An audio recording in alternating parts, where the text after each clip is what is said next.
ومن أحسن قولا ممن دعا إلى الله. Thing that they asked was that so I'm not asking this, the Christian asked this, yeah? They said that, or they made this statement that basically Jesus died apparently for our sins, right? And so I said, okay, so if, for example, if he died for our sins, how can we still sin today then? Because even if we don't believe in Jesus, obviously surely we can still go to heaven because he took away all our sins. Their response was no, because you have to accept that he took the debt, right? So basically he took the sins, but if you accept that he took the sins for us, then you go to heaven. But if you don't, then obviously you're one of the wrong ones, right? So what would your response be to that? That was easy. Okay. So, for people who say Jesus died for our sins, the first thing I would ask is, how is that logical, or how does that make any sense? For example, if you murdered somebody, Allah protect you, if you wedded somebody, in your terminology here, and I go to the judge and say, I'll go to jail for him, would the judge allow it here? No. Why? Because you committed the crime, right? Now, if the original sin, according to Christianity, is Adam eating the apple or eating from the tree, according to different Christian interpretations, okay. And that's such a sin that you're born with sin. Every child is sinful. And then the sin of the whole world is added to that, right? And then the way Christians tell us that you do away with that sin is killing an innocent, perfect son of God or God himself, depending on the Christian that you talk to, right? Now, as just a human being, right? Think about that, right? If I stole something from you, let's say you have a nice popsicle or candy, and I take that from you. I shouldn't have taken it. It was yours. I took it. I'm sure you would be upset. But if I kill your son, would you be happy? Would you be more upset? Would you let it go? Heck no. You'd be like, you killed my son. That's my blood, right? How could killing an innocent person get away from sin? That would be a worse sin than eating from a tree. That makes absolutely no sense. Secondly, if Jesus died for the sins of all Christians who believe in him, and they're sinless, then the question I would ask is, then Hitler going to heaven? I mean, you're pretty close to Germany, y'all better be careful with that answer, right?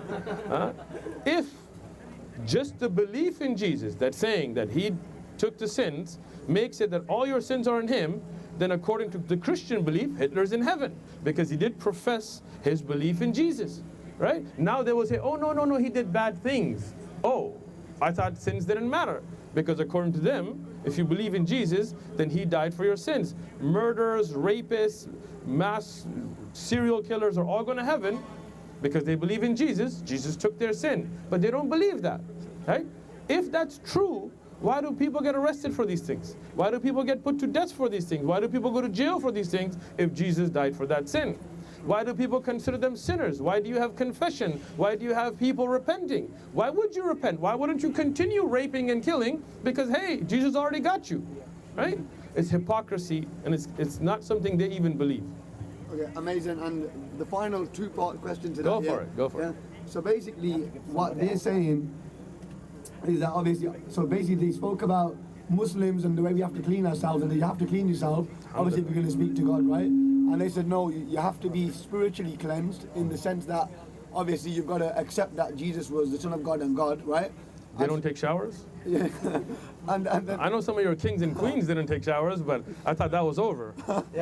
So what they said is that their justification for Jesus dying on the cross was that, oh, we needed someone who was a sinless human to be in the flesh, so God in the flesh. Why? I don't know. So basically, what they said is that they needed. So why? I'll find this. They said we needed Jesus. So the reason Jesus was, they wrote, the reason Jesus was born was to walk out the law perfectly. We couldn't, and that was to bring us into oneness and relationship with God. No. My question is, why would you have to kill an innocent person? I mean, God is all loving, all forgiving, right? Yeah. So if you do some sin and you repent and God forgives you, that's justice, it's mercy, it's forgiving. If God kills innocent people for the others, how is that justice?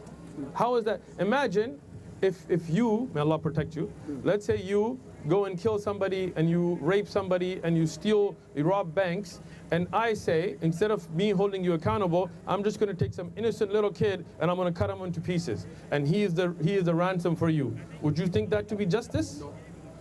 Would that be merciful? No.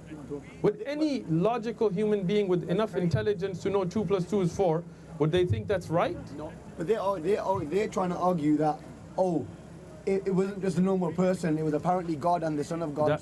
That's even worse. I mean, killing a normal person would be bad enough, but killing God? Seriously? And how do you kill God? How powerful were the Romans? You know? So this is ridiculousness. Killing an innocent person is never a good thing. And God committing suicide, apparently according to them, would not be something that would make any logical sense. And we would ask them another question: where did they get this knowledge from? They're saying the Bible. Oh, the Bible. The one with that Charlie just said has print errors and clear contradictions that we can go through.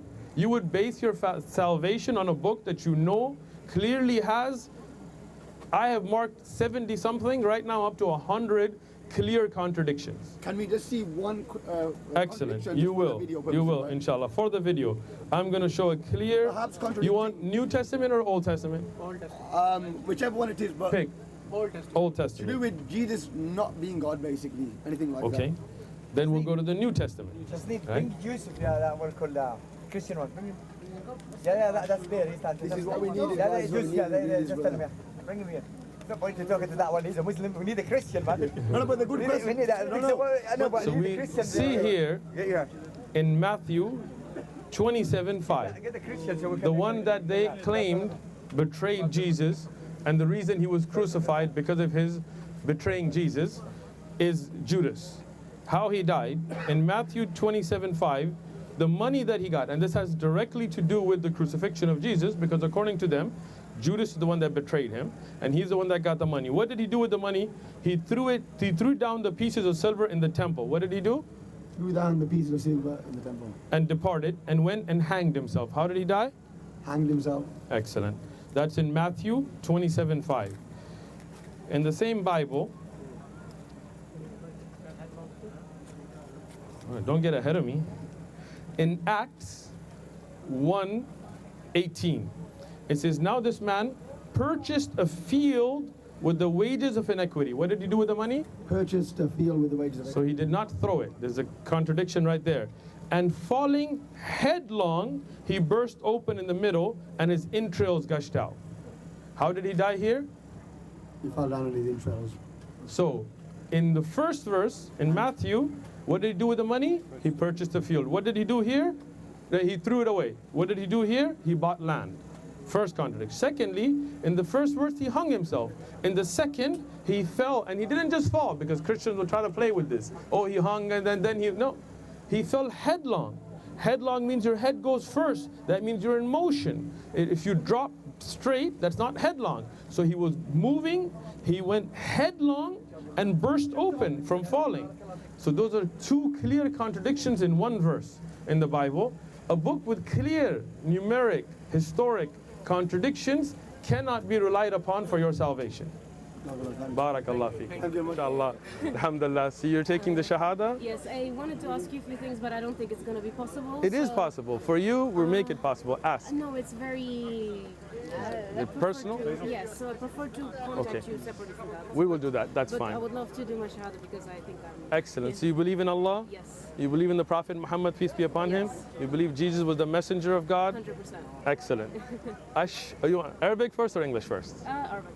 Okay. Ashhadu al la ilaha ilaha illallah illallah wa ashhadu anna Muhammadan abduhu wa rasuluh. Allahu Akbar. Allahu Akbar. Allahu Akbar. I bear witness. There is none worthy of worship. Except Allah. And I bear witness that Muhammad is the servant and messenger of Allah. Allahu Akbar. That's it, you're Muslim. The best day. Jazakallah khair. Assalamu alaikum wa barakatuh.